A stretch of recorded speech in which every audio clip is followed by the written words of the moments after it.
Est-ce qu'on peut donc dire que la souffrance face à la mort est donc un prétexte pour véritablement une meilleure relation avec Dieu? Non, la souffrance face à la mort n'est pas un prétexte. Vous voyez,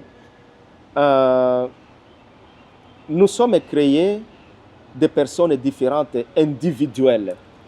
Et le Seigneur n'a pas créé un homme ou une femme sans lui donner quelque chose de spécial. Chacune de nous, comme créature de Dieu, a reçu du Seigneur ce que Saint Paul appelle un charisme particulier, un don particulier. Que tu sois pauvre, que tu sois riche, nous avons tous reçu du Seigneur un charisme particulier. Alors, celui qui souffre aujourd'hui, n'est-ce pas, sa souffrance n'est pas synonyme de la souffrance même au-delà de sa mort, à la vie éternelle. Vous voyez, moi, je n'ai pas eu de capacité d'être comme tel, parce que je n'ai pas eu des opportunités, n'est-ce pas, de bénéficier des mêmes grâces que cette personne. Mais j'ai des grâces en moi, j'ai des dons en moi que le Seigneur a placés en moi, les dons des fois que moi j'ignore. Mais le fait que je sois attaché au Seigneur, que j'accepte mon état de vie, que je ne jalouse pas les autres, même dans ma souffrance, quand je sais reconnaître la grandeur du Seigneur, la mort pour moi n'est pas la mort, c'est une transformation. C'est ce que nous disons dans la préface, n'est-ce pas, pendant la messe des morts. La mort n'a pas le dernier mot, mais c'est une transformation de vie. Même dans ma souffrance, une fois mort aujourd'hui, je sais que je vais rencontrer le Seigneur, puisque je ne l'ai pas nié étant souffrant. J'ai été fidèle à ma foi, fidèle à la volonté du Seigneur. Donc, mon père, on va parler un peu de la situation, par exemple, face à l'athéisme, la révolte, l'agnosticisme. Comment vous, en tant que prêtre et homme de Dieu, vous vivez cela? Bien, merci. Avant même l'arrivée du Messie, l'athéisme est plus ancien que le monde même. Si aujourd'hui, la Bible, le livre de Genèse, nous parle d'Adam et Ève, et puis surtout de ce que Ève a pu réaliser avec les serpents.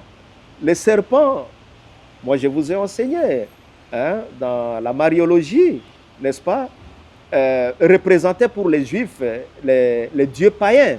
Vous voyez? Donc l'athéisme n'a pas commencé aujourd'hui.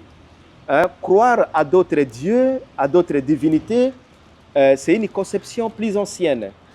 Vous voyez? Et aujourd'hui, cette question a fait son histoire. Et aujourd'hui, nous vivons d'autres réalités. Nous vivons la multiplicité d'athéisme.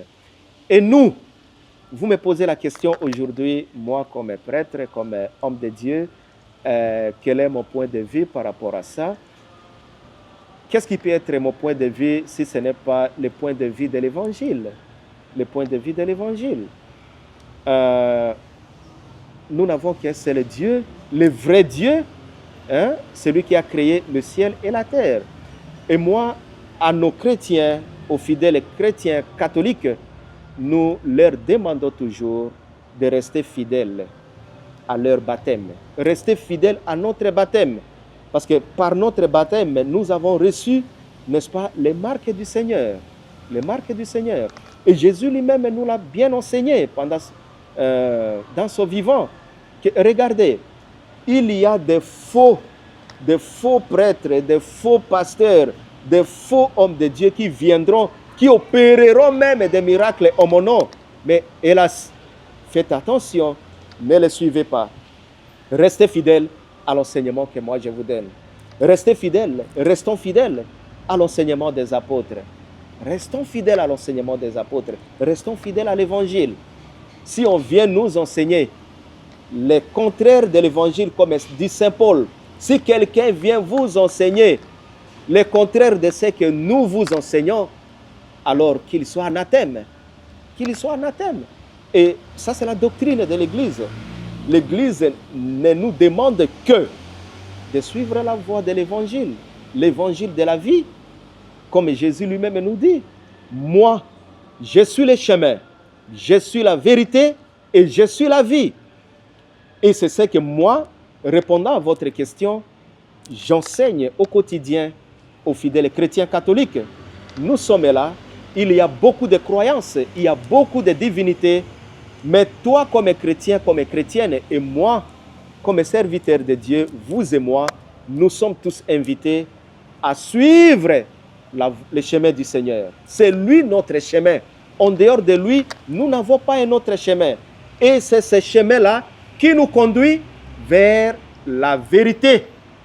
C'est le chemin de Jésus, la séquelle à Christ, la suite du Christ qui nous conduit à la vérité. Et suivre alors la vérité, cette justice-là, alors nous allons atteindre, n'est-ce pas, la vie. Et pas la vie selon la chair, pas la vie du monde, mais la vie éternelle. C'est la vie éternelle, la vie que le monde ou les autres dieux, en dehors des dieux véritables, en dehors de Jésus, ne peuvent pas donner. Voilà. Tout à fait. Mais aujourd'hui, ce qu'on constate, mon père, est-ce que on a l'impression que les chrétiens eux-mêmes ne maîtrisent pas la parole, ne lisent pas la parole? Est-ce qu'il y a vraiment ce problème de manque de connaissances? Vous, en tant que formateur, que pensez-vous de cela? Parce que quand on voit aujourd'hui la multiplicité, par exemple, des pasteurs, la multiplicité des églises et des déformations de la parole qui sont faites, alors il y a urgence là-dessus à mieux vraiment parler davantage de la parole et à divulguer ce message, ce vrai message, cette vérité qui est là, qui est présente pourtant. Bien.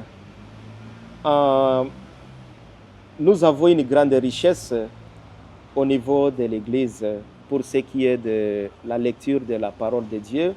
Mais je pense que cette question mérite un recadrement.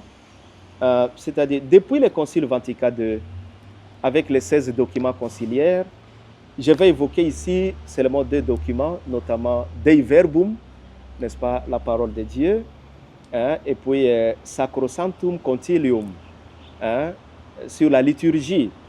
Et l'Église s'est ouverte vraiment au monde et a donné la possibilité aux fidèles chrétiens et aux hommes de bonne volonté, n'est-ce pas, de se prégner, hein, de la connaissance de Dieu à partir des Écritures saintes. Dans l'Église catholique aujourd'hui, il y a beaucoup de formations, hein, qui se font à plusieurs niveaux pour permettre aux fidèles chrétiens catholiques de s'imprégner vraiment des Écritures saintes. Je vois beaucoup de mes étudiants lors des cours, hein, ici au centre Saint-Augustin, qui sont toujours munis de leur parole de Dieu. Et une fois que je lance, n'est-ce pas, une référence biblique, alors tout le monde est en train de feuilleter, n'est-ce pas, pour retrouver la référence biblique et essayer de méditer ou de la lire pour qu'on essaie de commenter. Au niveau de la catéchèse, je crois que les catéchistes et ceux qui enseignent la catéchèse insistent beaucoup sur la lecture de la parole de Dieu. Ce n'est interdit à personne. À personne. Nous sommes tous invités, n'est-ce pas, à être les rongeurs, n'est-ce pas, les rongeurs de la parole de Dieu, des Écritures saintes. L'Église, d'après Vatican II, n'est pas celle d'avant Vatican II. Aujourd'hui, l'Église est très ouverte. Et l'Église permet même aux chrétiens, n'est-ce pas, de se lancer, n'est-ce pas, vers l'œcuménisme, hein, vers la collaboration avec les autres confessions, n'est-ce pas, religieuses pour chercher, n'est-ce pas, trouver solution, n'est-ce pas, à telle ou telle question.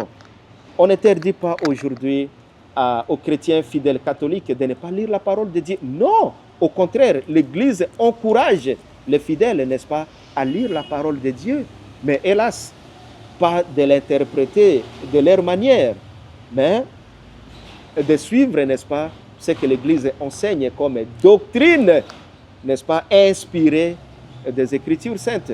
Voilà pourquoi aujourd'hui, le Centre Saint-Augustin est réputé aujourd'hui pour ça, pour cette plateforme, n'est-ce pas, cette formation de la théologie pour les laïcs, n'est-ce pas, c'est pour vous permettre, n'est-ce pas, de comprendre, d'éclairer votre foi, n'est-ce pas, à partir de l'exégèse, à partir des connaissances bibliques, scripturaires, pas seulement pour vous, mais c'est pour aussi aider les autres et inviter aussi les autres à venir faire l'expérience que vous faites.